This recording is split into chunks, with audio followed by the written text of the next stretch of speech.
I did my project on Huckleberry Finn. I wrote a diary from Huck's perspective.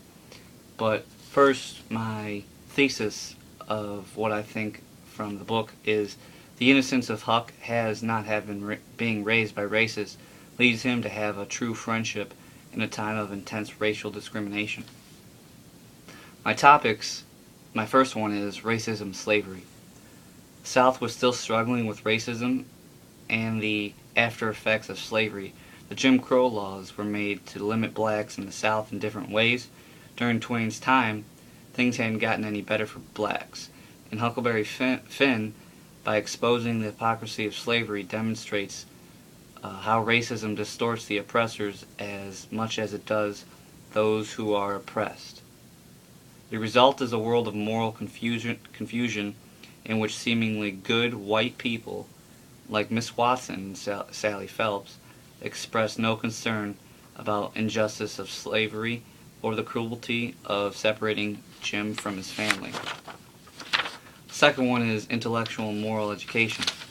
As a poor, uneducated boy, Huck distrusts the morals and precepts of the society that treats him as an outcast and fails to protect him from abuse.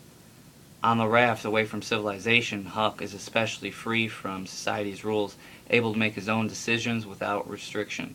By the novel's end, Huck has learned to read the world around him, to distinguish good, bad, right, wrong, and so on. The third one is childhood. Huck's youth is an important factor in his moral education over the course of the novel. Ironically, Huck knows more than adults around him in the book, even though he has lacked guidance that a proper family and community should have offered him. Lies and cons. Huckleberry Finn is full of lies and cons, many of them coming from Duke and the Dauphin. Yet Huck himself tells a number of lies and cons to a few people, most notably the slave hunters, as Huck realizes it seems that telling a lie can actually be a good thing, depending on its purpose. Lies and cons could provide an effective way for Twain to highlight the novel's ambiguity that runs through the novel. The Mississippi River is the next one. For Huck and Jim, the river is the ultimate symbol of freedom.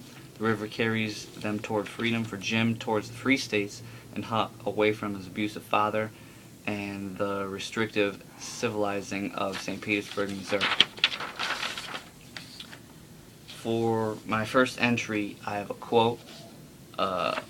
It's in chapter 31. The quote is, "Alright then, I'll go to hell." And he decides that going to hell, if it means following his gut and not society's hypocritical and cruel principles, is a better option than going to everyone else's heaven. The first one says, "I've decided to write various entries about my life right now. Today Miss Watson tried to teach me things that I don't really want. She wants me to know what she knows and about her religion. I don't really care about that. I just want to be myself. Tonight I got up real late in the night and left to play with Tom and our friends. I was scared I'd wake up Pop though. I didn't want to get caught, but the game was a lot of fun. I can't wait to do it again sometime. Pop drank again today. I got scared and he hit me. I can't stand when this happens. He has a problem, but he doesn't want to listen to me. All he does is beat me and he doesn't even care. I have to do something about this soon." When I first started school, I really didn't like it. In fact, I hated it. I didn't like the teachers telling me what to do and giving me rules, but now I kind of like it. I enjoy seeing my friends every day and actually learning things and playing.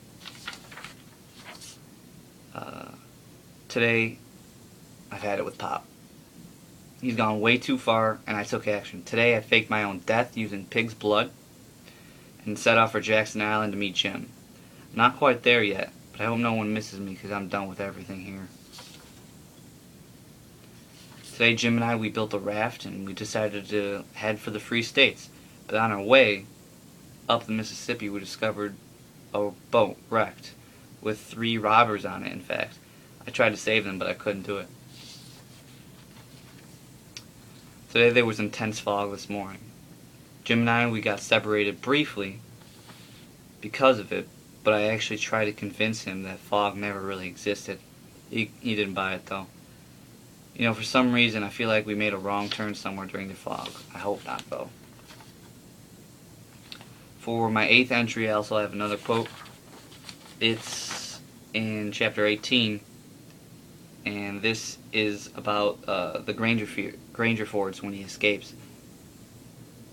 I hadn't had a bite to eat since yesterday, so Jim, he got out some corn dodgers and buttermilk, and pork and cabbage and greens. There ain't nothing in the world so good when it's cooked right. And whilst I eat my supper, we talked and had a good time. We said there weren't no home like a raft after all.